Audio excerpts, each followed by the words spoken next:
El sonido de la ingratitud suele ser silencioso, pero en mi caso sonó exactamente como unas ruedas de plástico raspando el piso de loseta que yo mismo instalé hace 30 años. Es una sensación fría en el estómago, un hueco que se abre cuando te das cuenta de que la persona a la que recibiste en tu mesa con un plato caliente ahora te mira con asco, contando los minutos para que desaparezcas. Mi nuera pensó que la vejez me había vuelto blando.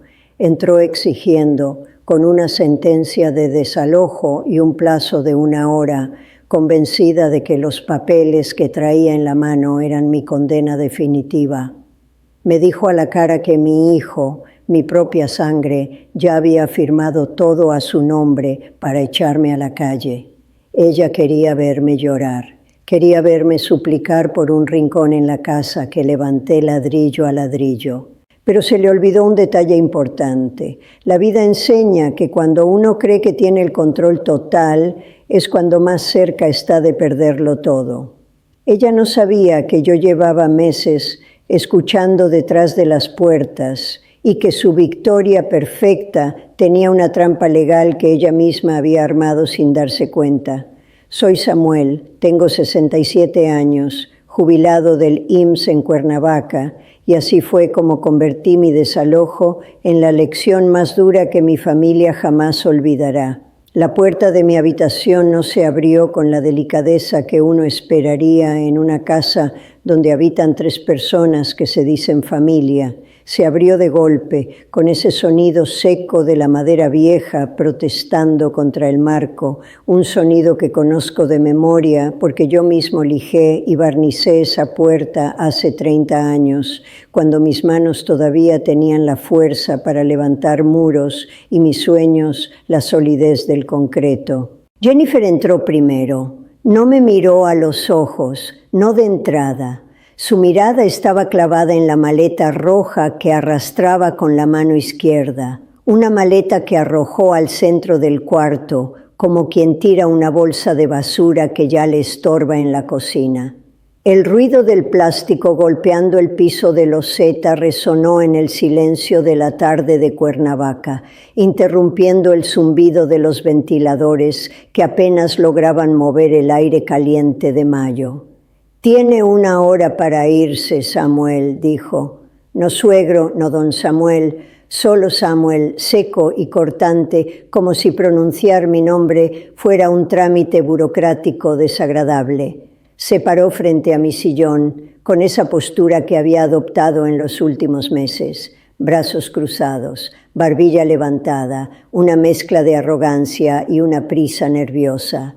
En su mano derecha sostenía una carpeta azul. La agitó un poco, como si fuera un abanico, aunque el aire que movía era gélido. Su hijo ya firmó, soltó y dejó caer la carpeta sobre mis piernas.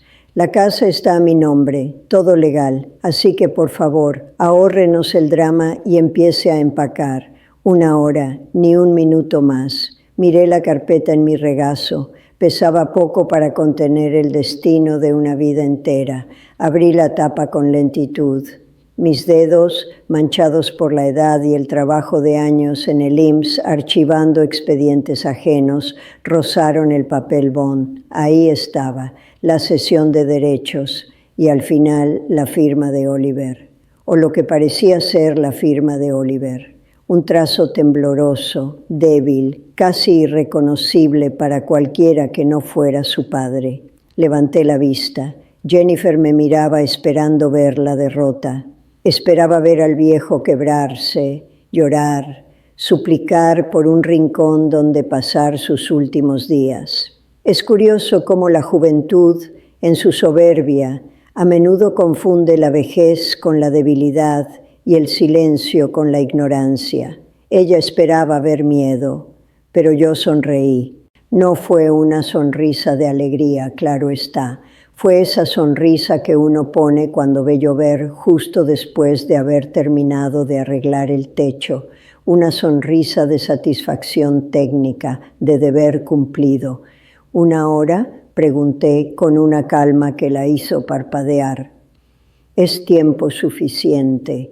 Ella no sabía que esa sonrisa no era para ella, era para el destino, que tiene un sentido del humor muy particular. Ella no sabía que el final de esta historia no se estaba escribiendo en ese momento, sino que ya había sido redactado, corregido y sellado mucho tiempo atrás. Porque uno no llega a los 67 años sin aprender que las termitas hacen ruido antes de que la madera ceda. Y yo llevaba meses escuchando el crujido. Para entender por qué sonreí ante mi propio desalojo, hay que entender la naturaleza de las casas y de los hombres que las habitan. Esta casa no son solo ladrillos, cada metro cuadrado tiene una historia. Y hace 6 meses la casa empezó a hablarme de una forma distinta. Recuerdo una noche de noviembre. El calor en Cuernavaca suele dar tregua en esas fechas, pero yo sudaba frío. Me había levantado por un vaso de agua y al pasar por el despacho, ese pequeño cuarto que Oliver usaba para trabajar y que Jennifer usaba para acumular cajas de compras por internet, noté que el cajón del escritorio estaba mal cerrado. No soy un hombre que hurgue en la privacidad ajena. Trabajé 40 años respetando expedientes médicos, guardando secretos de enfermedades y miserias humanas. Pero hay un instinto en el padre que es más fuerte que cualquier ética profesional. Es el mismo instinto que te despierta segundos antes de que el bebé llore. Me acerqué. Faltaban cosas. No faltaba dinero, al menos no el que se ve a simple vista. Faltaban papeles. Faltaba la escritura original de la casa, esa que guardaba en un sobre manila con el sello del notario de 1985. Faltaban los comprobantes del predial de los últimos 5 años. Faltaba mi acta de matrimonio, el último documento legal que unía mi nombre al de mi difunta esposa en esta propiedad. Me senté en la silla giratoria de Oliver. La piel sintética rechinó.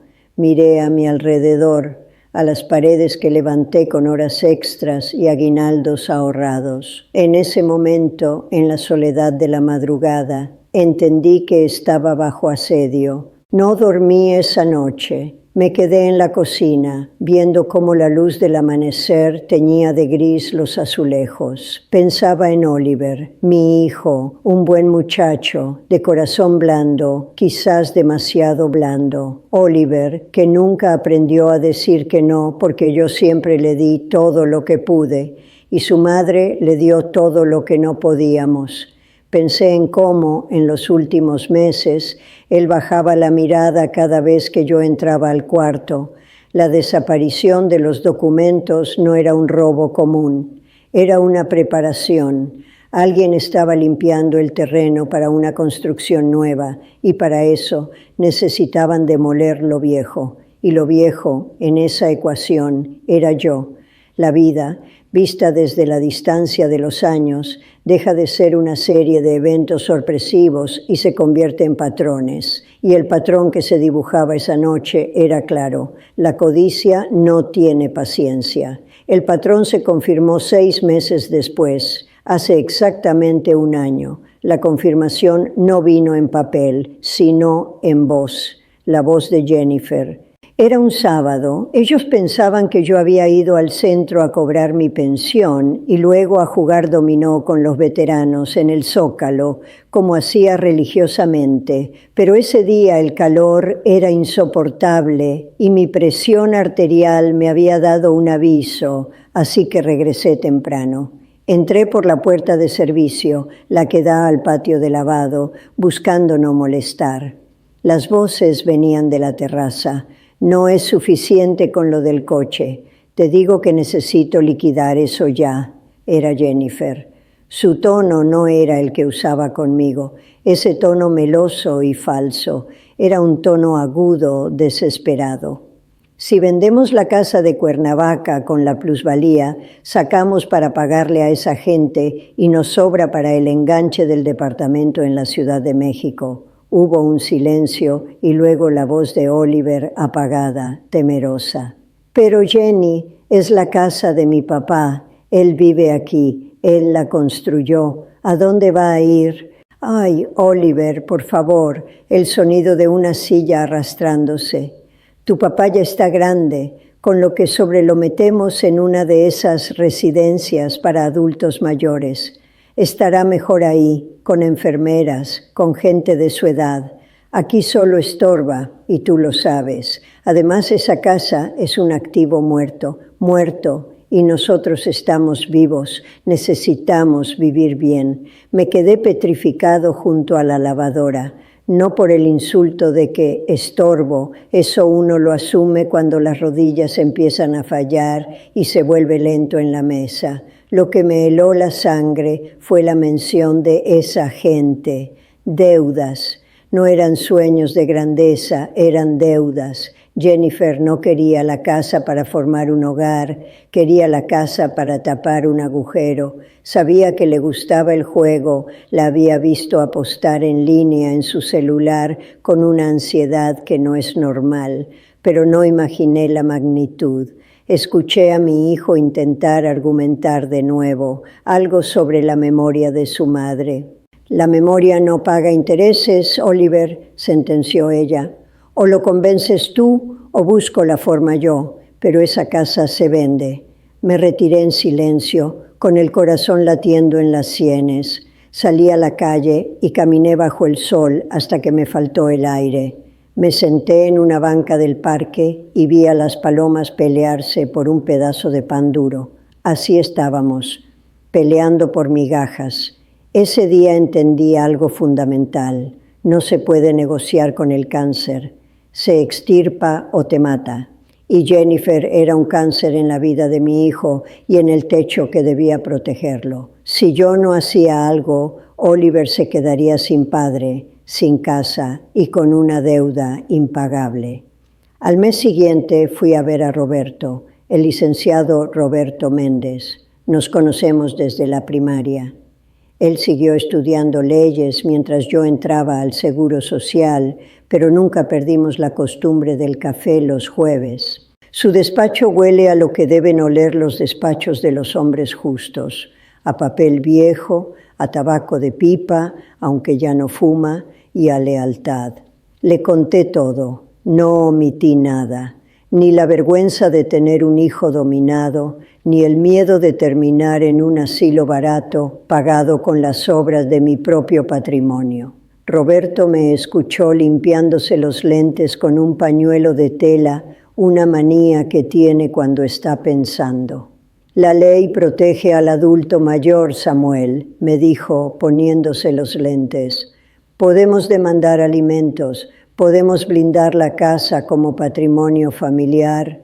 No, lo interrumpí. Si hacemos eso, ella buscará otra forma. O peor, convencerá a Oliver de que yo soy el enemigo, el viejo egoísta que no quiere ayudarlos. Ella lo manipulará hasta que él me odie. Entonces, preguntó Roberto. Quiero que ella crea que ganó, dije. La idea había nacido en esas noches de insomnio. Quiero que se confíe. La soberbia es ciega, Roberto. Si cree que tiene el control, cometerá un error. Trazamos el plan. Fue doloroso. Requería que yo fingiera demencia, debilidad. Requería que yo dejara que me humillaran un poco más. Pero sobre todo, requería una trampa legal. Necesitamos evidencia, dijo Roberto tomando su libreta amarilla, y necesitamos un acto irrefutable de mala fe. ¿Quiere que le firme la casa?, dije, o que Oliver la firme como si fuera suya. Si Oliver firma cediendo derechos que no tiene, o si falsifican tu firma, eso es delito penal, Samuel. Fraude, despojo, eso es cárcel. No quiero a mi hijo en la cárcel. Entonces tenemos que probar que él fue coaccionado o que la firma es falsa y que ella es la autora intelectual. Necesitamos ojos y oídos en esa casa. Esa tarde salí del despacho con 3 cámaras minúsculas y un plan que me revolvía el estómago, pero que era necesario, como una cirugía. La semana pasada, el plan estuvo a punto de colapsar por el factor humano, el amor, o lo que queda de él. Oliver entró a mi cuarto. Se veía 10 años más viejo que yo. Tenía ojeras profundas y las manos le temblaban. Se sentó en la orilla de mi cama. Yo estaba leyendo o fingiendo leer, esperando. Papá, su voz se quebró. ¿Qué pasa, mijo? Papá, tienes que fijarte bien lo que firmas. No firmes nada sin leer, ¿ok? Lo miré por encima de mis lentes. Quería abrazarlo. Quería decirle que ya sabía todo, que no se preocupara, que yo me encargaba de los monstruos como cuando él tenía 5 años y temía a la oscuridad. Pero no podía. Si le decía la verdad, Jennifer se daría cuenta. Oliver no sabe mentir. Su cara es un libro abierto. ¿Por qué me dices eso, Oliver?, pregunté, haciéndome el desentendido. Por nada, solo cuídate. Jennifer está muy estresada. Se levantó y salió casi corriendo. Me quedé mirando la puerta cerrada. Sentí una tristeza profunda, una que cala en los huesos más que la artritis. Mi hijo era un hombre bueno, pero un hombre roto. Arrepentido, pensé. Ya se arrepiente, pero no tiene la fuerza para frenar el tren. Ese fue el momento más difícil, ver a tu hijo sufrir y no poder intervenir todavía. Es una lección dura de la paternidad. A veces hay que dejar que se equivoquen para poder salvarlos de verdad. Si yo intervenía a medias, ella ganaba. Tenía que dejar que el golpe cayera. Esa noche, Jennifer entró a la cocina mientras yo me preparaba un té.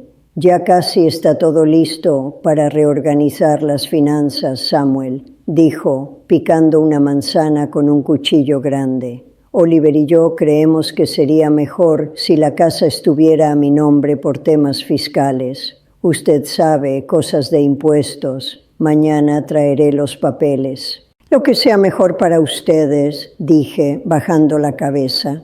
Ella sonrió. Creyó que era su misión, era estrategia. Y así volvemos al presente, a la habitación, a la maleta roja y a la carpeta en mis piernas. Jennifer seguía mirándome, esperando que la sonrisa se me borrara.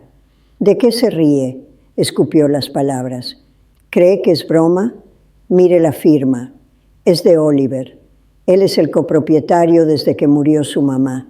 Legalmente puede ceder su parte y, bueno, hicimos unos arreglos para que cediera la suya también.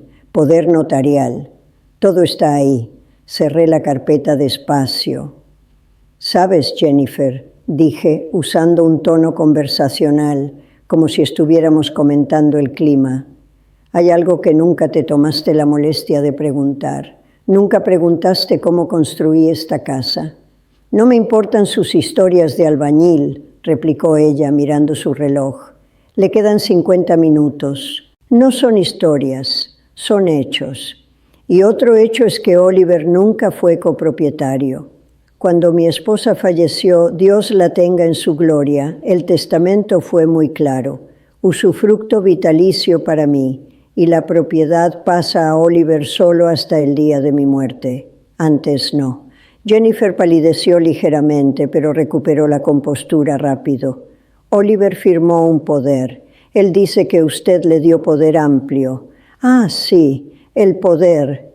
Me levanté del sillón. Mis rodillas crujieron, pero me mantuve erguido. Ese papel que me pusieron enfrente hace 3 días diciendo que era para el seguro del coche.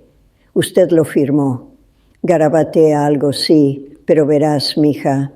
Hice una pausa dramática, la disfruté. Esa firma que trae tu papel y la firma de Oliver tienen un problema. ¿Qué problema?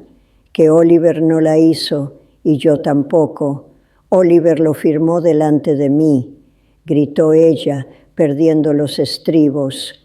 No, Oliver firmó un papel en blanco que tú le diste, llorando, diciendo que te iban a matar si no pagabas. Lo sé porque lo vi. Y luego tú, con esa impresora láser que compraste, montaste el texto encima y falsificaste la mía copiándola de mi credencial de elector. Está loco, viejo decrépito, nadie le va a creer. En ese momento, la puerta del baño de mi habitación se abrió. Jennifer dio un salto y soltó un grito ahogado. Roberto salió, impecable con su traje gris a pesar del calor, sosteniendo una tableta electrónica en la mano. No estaba solo en el baño, claro. Había entrado por la puerta del jardín que conecta directo, justo 2 minutos antes de que ella irrumpiera. «Buenas tardes, señora», dijo Roberto con su voz de barítono. «Soy el abogado de don Samuel y creo que nadie le va a creer. Es una afirmación incorrecta. El juez le va a creer, especialmente cuando vea esto». Roberto giró la pantalla de la tableta hacia ella. En el video, nítido y con buen audio, se veía la sala de la casa. Se veía a Jennifer hace 2 noches, sentada en la mesa del comedor, con varios papeles, tijeras y pegamento, haciendo un trabajo de corte y confección legal. Se le veía practicando mi firma en una hoja de cuaderno. Se le escuchaba hablar por teléfono. «Sí, ya casi queda. El viejo no se entera de nada. En cuanto tenga la escritura nueva, hipotecamos y te pago». Jennifer se quedó muda. El color abandonó su rostro tan rápido que parecía una estatua de cera. Abrió la boca para hablar, pero no salió nada. Falsificación de documentos, intento de despojo, abuso de confianza, empezó a enumerar Roberto. Y si le sumamos la violencia psicológica contra un adulto mayor, estamos hablando de una temporada larga en la sombra, señora. Recuerdo cuando Jennifer llegó a esta casa hace 2 años. Era el cumpleaños de Oliver. Ella trajo un pastel de 3 leches y una sonrisa que parecía genuina. Me acuerdo que pensé, bien, mi hijo no estará solo. Ese día ella se sentó en mi mesa. Yo serví el mole que había preparado desde un día antes, la receta de mi madre. Ella lo empujó con el tenedor. «Ay, don Samuel, es que tanta grasa me cae mal. ¿No tendrá una ensaladita?» Fue un detalle menor, pero uno aprende a leer a la gente en los detalles. No fue el rechazo a la comida, fue la forma en que miró los platos de barro, con un asco disimulado. Como si todo lo que fuera de esta casa, de nuestra historia, fuera sucio. Ahí empezó el duelo. No fue un duelo a muerte de inmediato, fue una erosión. Los meses siguientes fueron una colección de pequeñas humillaciones. «Papá, dice Jenny que si puedes comer en tu cuarto hoy, es que vienen sus amigas y... Don Samuel, por favor, no salga en pijama al pasillo, se ve mal». «Huele a viejo aquí, Oliver. Hay que tirar esos muebles. Viejo inútil». Esa la escuché hace una semana, cuando se me cayó un vaso de agua por el temblor de las manos. Ella no sabía que yo estaba escuchando detrás de la puerta. «Tu papá es un viejo inútil que solo gasta aire. Ya debería morirse». Esa frase fue la que selló su destino. No porque me doliera mi muerte, a mi edad, la muerte es una vieja conocida que saluda de lejos, sino porque vi la cara de Oliver. Vi cómo él bajó la cabeza y no me defendió. Esa cobardía de mi hijo me dolió más que cualquier insulto. Por eso hoy no tuve piedad. «Esto es ilegal», susurró Jennifer retrocediendo hacia la puerta. Me estaban grabando sin mi consentimiento. «En mi casa», dije yo, dando un paso adelante. «En mi propiedad. Y ante la comisión de un delito flagrante, la privacidad pasa a segundo término, ¿verdad, licenciado?» «Así es», asintió Roberto. «Además, tenemos el testimonio del co-conspirador». Jennifer se giró. En el marco de la puerta estaba Oliver. Lloraba. Lloraba como cuando tenía 6 años y se raspaba las rodillas, pero esta vez, por primera vez en 2 años, estaba derecho. No miraba al suelo, miraba a su mujer. «Ya basta, Jenny», dijo Oliver. Su voz temblaba, pero era firme. «Ya basta, le conté todo a papá, le conté de las deudas, le conté de las amenazas de los prestamistas». Jennifer lo miró con odio puro. «Eres un imbécil, Oliver. Lo hacíamos por nosotros». «Lo hacías por ti», corrigió él. «Ibas a vender la casa de mi madre, ibas a echar a mi padre a la calle». Roberto intervino, consultando su reloj. «Señora, la oferta es simple, se llama campaña de verdad. Si usted sale de esta casa ahora mismo con esa maleta y nada más, nosotros no entregamos este video a la fiscalía hoy. Nos reservamos el derecho de hacerlo si vuelve a acercarse a Samuel o a Oliver. Pero si se queda un minuto más». Roberto señaló el botón de enviar en la tableta. «El video no solo va a la policía, va a las redes sociales, a sus amigas, a su jefe, a todo el mundo». Jennifer miró la tableta, luego a Oliver y finalmente a mí. Sus ojos destilaban veneno. «Te vas a morir pronto, viejo», siseó, «y te vas a morir solo». «Puede ser», respondí sintiendo una paz inmensa, «pero moriré en mi casa». Tomó su maleta roja, dio media vuelta y salió. Escuchamos sus tacones golpear el pasillo, luego la puerta principal azotarse con violencia, luego el motor de su coche acelerando. Silencio. El bendito silencio de mi casa regresó. Oliver se derrumbó en el suelo, sollozando, pidiendo perdón una y otra vez. Me acerqué y le puse la mano en la cabeza. No había nada que perdonar. Los hijos son hijos, con sus virtudes y sus enormes defectos. Él había sido débil, sí, pero al final, cuando importaba, eligió la sangre. «Levántate, mijo», le dije. «Hay que cambiar la chapa. Han pasado 2 semanas desde ese día. La casa está tranquila, demasiado tranquila quizás». Jennifer no se fue en silencio. Cumplió con la sorpresa que la vida siempre guarda. Al verse acorralada por sus deudores, porque sin la casa no tenía cómo pagar, hizo un video en vivo en sus redes sociales.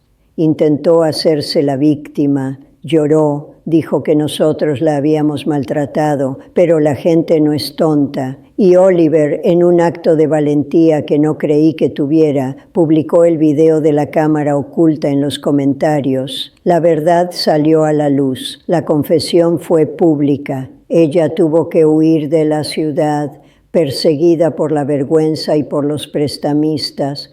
Oliver está viviendo aquí conmigo. Ha vuelto a ser el de antes poco a poco. Cocinamos juntos, arreglamos el jardín. Pero yo estoy cansado, es un cansancio que no se quita durmiendo. Es como si la batalla me hubiera consumido la última reserva de combustible que tenía. Roberto me dice que ganamos, que la casa está segura, que el patrimonio está blindado. Y tiene razón, pero yo sé algo que ellos no saben. Esta tarde, mientras Oliver riega las bugambilias en el patio, me he sentado en mi sillón favorito.